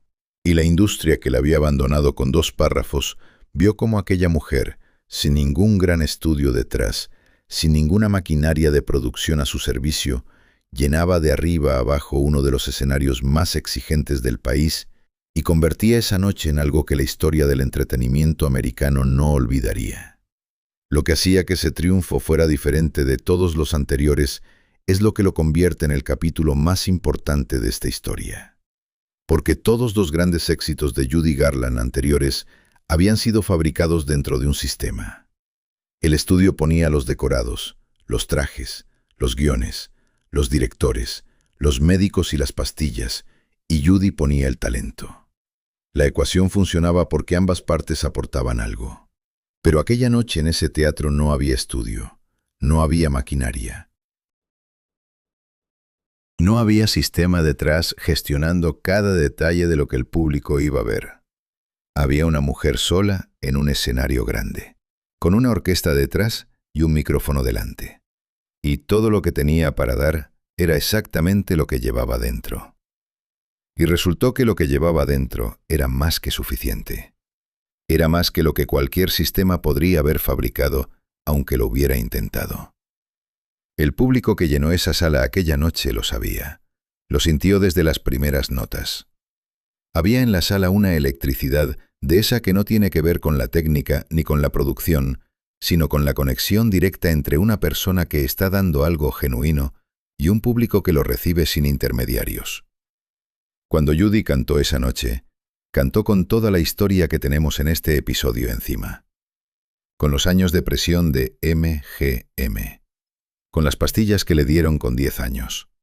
Con el comunicado de 2 párrafos. Con los premios que no le dieron. Con los matrimonios que no pudieron sostener el peso de lo que cargaba. Con los hijos que crecían intentando entender quién era su madre cuando no estaba en un escenario. Con todo eso encima, cantó durante horas ante un público que se puso de pie y que aplaudió no solo al artista, sino a la persona que había sobrevivido todo lo necesario para poder estar ahí. Eso es lo que el sistema de Hollywood no podía fabricar. Podía fabricar la imagen, podía fabricar el nombre, podía fabricar las películas y los pósters y los artículos en las revistas. Pero no podía fabricar lo que le ocurre a una persona después de décadas de resistencia genuina. Esa profundidad que llega cuando el talento original se mezcla con todo lo que la vida te ha hecho, y el resultado es algo que trasciende la categoría de la actuación y se convierte en algo mucho más parecido a un testimonio. Y ese testimonio vivo que Judy ofrecía cada vez que se subía a un escenario en los mejores momentos de su carrera tardía, era exactamente lo que su público venía a buscar. La hija mayor, que había nacido en la casa de las colinas sobre el Sunset Strip y que había crecido viendo a su madre desde el otro lado de las luces del escenario, recogería ese legado con sus propios medios. Porque el talento que había paralizado una sala de Minnesota cuando Judy tenía 2 años no desapareció con ella. Se transmitió de la manera en que se transmiten las cosas más importantes, no a través de ningún contrato ni de ningún sistema, sino de persona a persona, de experiencia en experiencia. Y la hija mayor de Judy Garland construiría con ese legado una carrera propia que el mundo del entretenimiento recibiría con una mezcla de reconocimiento y asombro, porque había en ella algo que era completamente suyo y que al mismo tiempo resultaba imposible de separar por completo de lo que su madre había sido. Pero antes de ese legado, antes de que la siguiente generación recogiera el testigo, el sistema que había construido y destruido a Judy Garland seguía haciendo sus cálculos. Y los últimos años de la vida de Judy Garland son el capítulo más oscuro y también el más revelador de todo lo que esta historia ha intentado explicar. Porque en esos años finales, con el cuerpo que llevaba décadas pagando la deuda que los médicos de MGM habían generado y que nadie en MGM había reconocido nunca, Judy Garland siguió intentando, siguió actuando. Siguió buscando la siguiente oportunidad, el siguiente proyecto, la siguiente noche en un escenario donde la relación con el público le recordara que lo que tenía era real y valioso y suyo. Y esa resistencia hasta el final, es quizás lo más importante que su historia tiene que decir. Hay una pregunta que esta historia obliga a hacerse, y es la siguiente. Si revisas la vida de Judy Garland desde el principio hasta el final, si trazas la línea que va desde la casita de madera en Minnesota hasta las direcciones más exclusivas de Los Ángeles y de vuelta al anonimato de los últimos años, la pregunta que surge con más fuerza que cualquier otra es esta. ¿Qué habría sido posible si el sistema que la recibió cuando tenía 13 años hubiera hecho las cosas de otra manera? No de manera perfecta, solo de manera menos destructiva. Si los médicos que le administraban los estimulantes hubieran decidido en algún momento que el bienestar de la persona era más importante que la productividad del activo. Si las dietas que le imponían hubieran sido diseñadas para nutrir, en lugar de para ajustarse a un estándar arbitrario de lo que una estrella debía pesar. Si la industria que la formó hubiera tenido, aunque fuera un mecanismo básico para proteger a los artistas jóvenes del tipo de daño que se les estaba haciendo de forma rutinaria. No podemos saber la respuesta, pero podemos saber lo que el sistema que eligió no hacer esas cosas produjo. Produjo una carrera brillante y una persona rota al mismo tiempo. Produjo actuaciones que el mundo nunca olvidará y noches en que la persona que las hacía posibles no podía sostenerse sola. Produjo mansiones diseñadas por los mejores arquitectos de Hollywood y una mujer que nunca encontró dentro de esas mansiones algo que se sintiera verdaderamente suyo. Esa es la contabilidad real de lo que MGM hizo. No la que aparecía en los balances de sus accionistas, la otra. Y las casas de Judy Garland son el registro más honesto de esa contabilidad. Porque las casas no mienten de la manera en que mienten los comunicados de 2 párrafos o los artículos de relaciones públicas. Las casas muestran lo que una persona necesitaba y lo que pudo o no pudo construir con lo que tenía. La casita de madera en Minnesota, que hoy es un museo y que preserva con una dedicación casi conmovedora los detalles de la infancia de Francis Gumm, dice que hubo una niña antes de que existiera una estrella. Los suelos de madera oscura, El papel de flores del dormitorio, la bañera de patas de garra, el escritorio de roble del padre. Todo eso habla de una vida que existió antes de que el sistema de Hollywood pusiera sus manos sobre ella. La casa en Lancaster, con su sótano convertido en sala de ensayos y sus árboles frutales en el jardín, dice que la infancia ya había sido redefinida como trabajo antes de que llegara el primer contrato. Que la frontera entre el hogar y la profesión había desaparecido tan temprano que Francis Gam nunca conoció una versión de la vida doméstica que no estuviera organizada alrededor del escenario. La mansión en Bel Air, diseñada por el arquitecto que construyó para los nombres más grandes del cine americano, con su escalera de hierro forjado y sus jardines diseñados para durar décadas, dice que en el momento de su mayor éxito, Judy quería algo que resistiera el paso del tiempo, que tuviera la solidez que su propia existencia no podía garantizarle. Y el hecho de que esa casa se vendiera décadas después por uno de los precios más altos de su zona, dice que la arquitectura que ella eligió tenía el tipo de calidad que sobrevive a los que la habitaron, aunque ellos no siempre pudieran sobrevivirse a sí mismos. La mansión en las colinas sobre el Sunset Strip, con su dormitorio secreto detrás de la estantería y sus paredes insonorizadas, dice que incluso en los mejores momentos de su vida adulta, Judy necesitaba espacios que no fueran del todo visibles para el mundo. Y había partes de su existencia que solo podían ocurrir detrás de muros suficientemente gruesos y en habitaciones que solo aparecían cuando sabías dónde buscar. El dormitorio sigue llamándose la Suite Judy Garland. Seguirá llamándose así probablemente durante mucho tiempo más, porque hay ciertos nombres que se quedan adheridos a los lugares que habitaron, y el de Judy Garland es uno de ellos. Y la casa de la milla de los millonarios, la que fue demolida décadas después de que Judy se fuera porque el terreno valía más que cualquier estructura que pudiera construirse sobre él, dice quizás lo más oscuro de todo. Dice que incluso el registro físico de los momentos más largos y más parecidos a la estabilidad que Judy conoció en su vida adulta puede ser borrado por una decisión económica. Que el terreno vale más que la historia.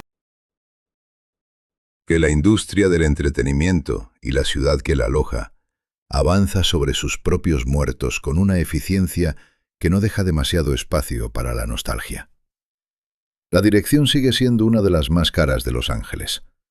El suelo que pisaron los pies de Judy Garland durante 8 años, el jardín donde sus 3 hijos corrieron y crecieron, el estudio donde las partituras y los guiones se acumulaban, todo eso sigue estando ahí, invisible debajo de algo nuevo, con un valor que el mercado sabe calcular, aunque la historia que guarda ya no sea visible desde la calle. Eso es lo que las casas de Judy Garland dicen cuando las lees juntas, como un texto continuo en lugar de como propiedades individuales. Dicen que hubo una vida extraordinaria que ocurrió dentro de esas paredes, que esa vida estuvo marcada desde el principio por fuerzas que la persona en el centro nunca eligió completamente. Que el talento que la hizo famosa en todo el mundo fue real, profundo, indestructible en lo esencial, pero que el sistema que lo aprovechó hizo con él lo que hacen los sistemas con los talentos que no saben o no pueden protegerse. Y que al final, lo que queda no es el sistema, lo que queda es la voz. La voz que paralizó una sala de Minnesota cuando su dueña tenía 2 años. La voz que hizo que millones de personas encontraran esperanza en una melodía. La voz que llenó un teatro mítico una noche y demostró que algunas cosas son más fuertes que todo el daño que un sistema puede hacerle a una persona. Ahora me gustaría escucharte a ti en los comentarios. De todas las casas que hemos recorrido hoy en este episodio, desde la modesta casita de madera en Minnesota hasta las mansiones diseñadas por los arquitectos más célebres de Hollywood, ¿cuál crees que le decía más sobre quién era Judy Garland en realidad? Estoy deseando leer tu respuesta. Y gracias por acompañarnos una vez más en este episodio de Old Money Allure. Hasta la próxima. Judy Garland murió a los 47 años y el estudio que la había formado, explotado y abandonado, siguió funcionando a la perfección sin ella, como si nunca hubiera existido, como si los 15 años que le había dado y el daño que le había hecho a cambio fueran simplemente una línea más en un balance contable que alguien había cerrado y archivado hace tiempo. Eso es lo primero que hay que entender sobre el final de esta historia. Que el sistema no se detuvo.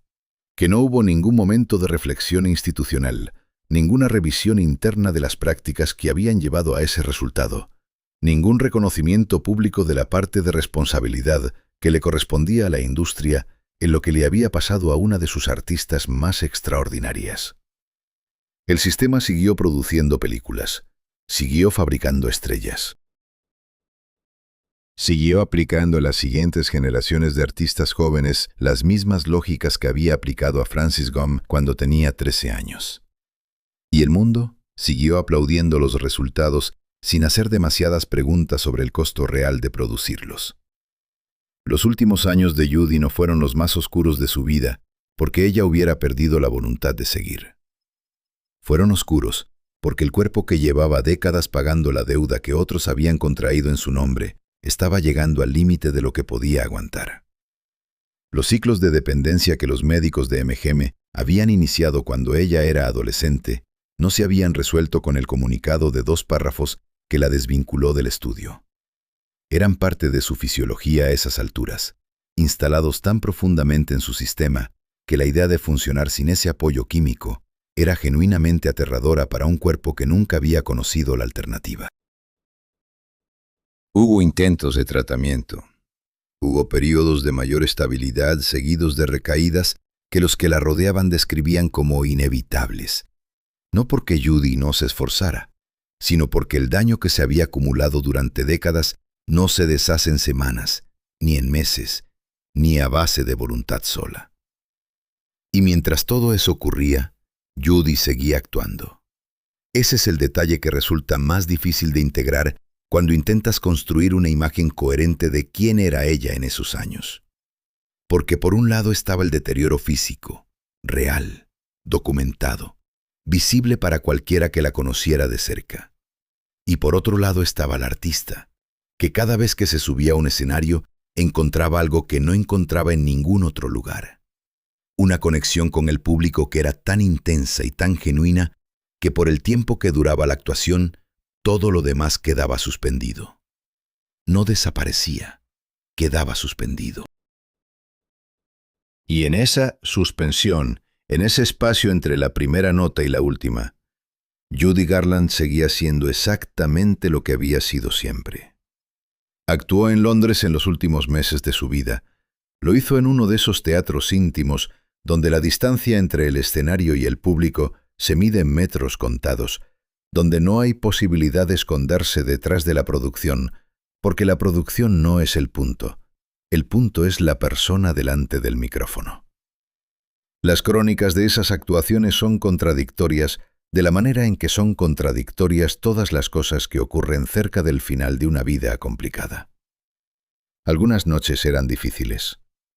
Otras eran de las que el público guardaba consigo para siempre. Y en esa contradicción, en esa alternancia entre las noches difíciles y las noches extraordinarias, había algo que era completamente consistente con toda la historia que hemos contado desde el principio. Judy Garland nunca fue una cosa sola. Nunca fue solo la estrella fabricada por MGM, ni solo la persona que el sistema había dañado. Fue siempre las dos cosas al mismo tiempo. La artista extraordinaria y la persona que cargaba con el peso de todo lo que le habían hecho, conviviendo dentro del mismo cuerpo, en la misma vida, en el mismo escenario.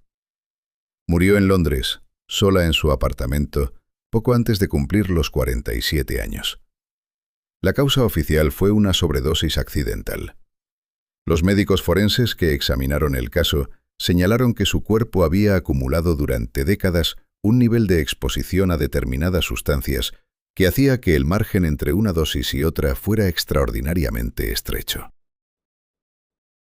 En otras palabras, el daño que el sistema había iniciado con las primeras pastillas que le dieron cuando tenía 10 años, el ciclo que MGM había mantenido durante 15 años con la eficiencia calculada de quien gestiona un activo, había hecho su trabajo con una minuciosidad que ningún ejecutivo de estudio había tenido que mencionar en voz alta para que se completara. Nadie había apretado ningún gatillo. No había ningún villano con nombre y apellido al que señalar como responsable directo. Solo había un sistema que había funcionado exactamente como estaba diseñado para funcionar hasta el final. El mundo se detuvo brevemente cuando la noticia llegó. Hubo homenajes. Hubo artículos. Hubo personas que lloraron en lugares públicos porque la voz que había formado parte del paisaje sonoro de sus vidas ya no estaba. Y luego el mundo siguió adelante, como sigue adelante siempre.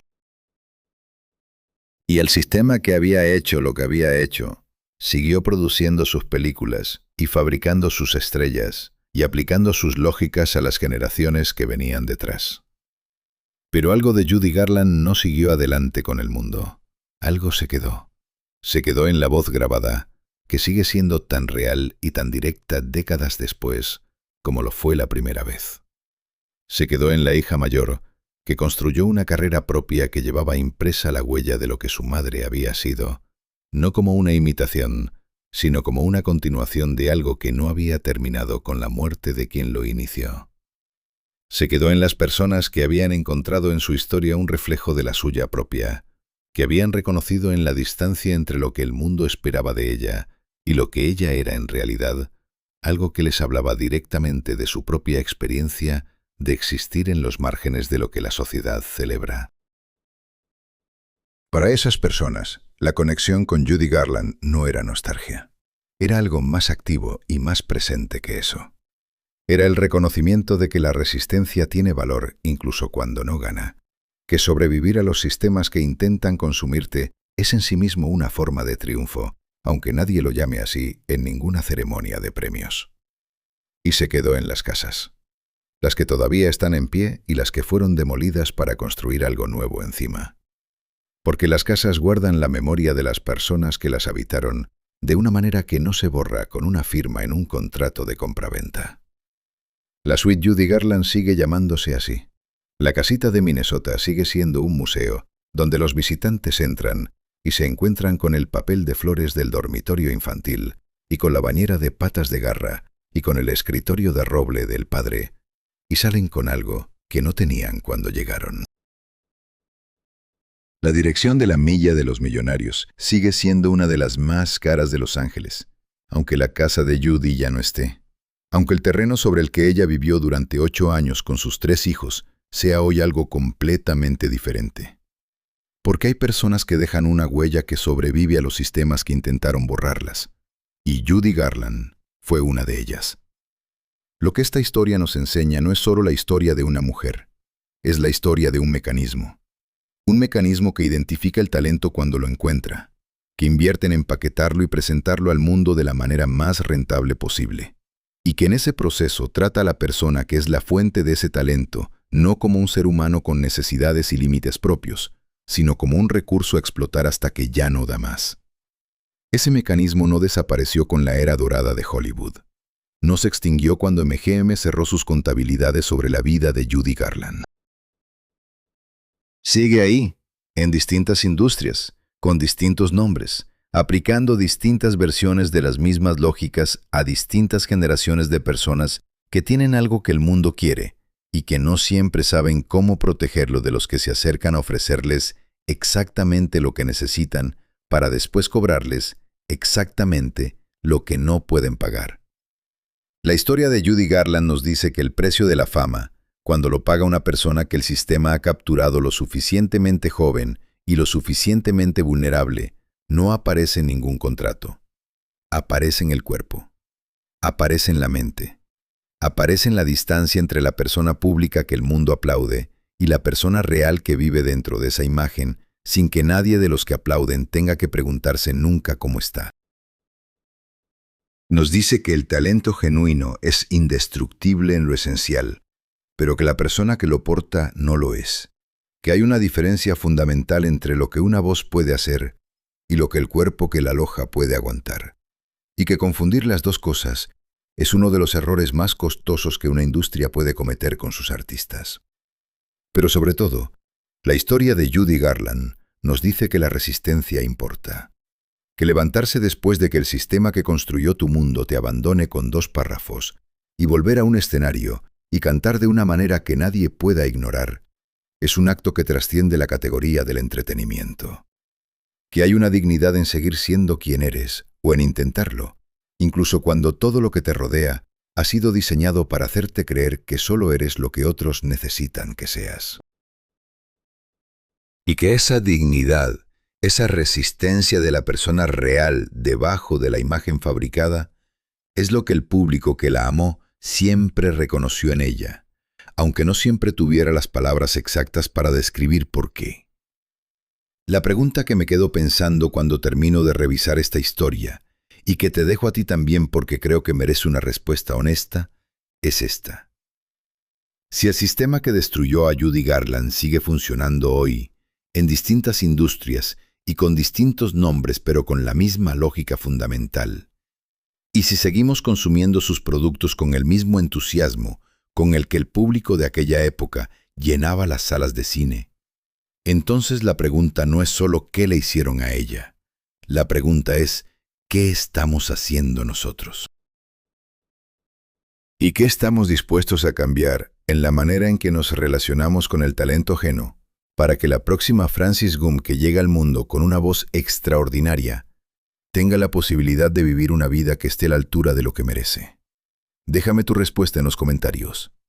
Y si esta historia te ha dicho algo que no esperabas escuchar hoy, si te ha hecho pensar en algo que no habías pensado antes sobre cómo funciona el mundo del entretenimiento y el precio que pagan las personas que lo hacen posible, dale un like a este episodio y suscríbete al canal. Es la manera de asegurarnos de que podemos seguir contando historias como esta con el cuidado y la profundidad que merecen. Hasta la próxima.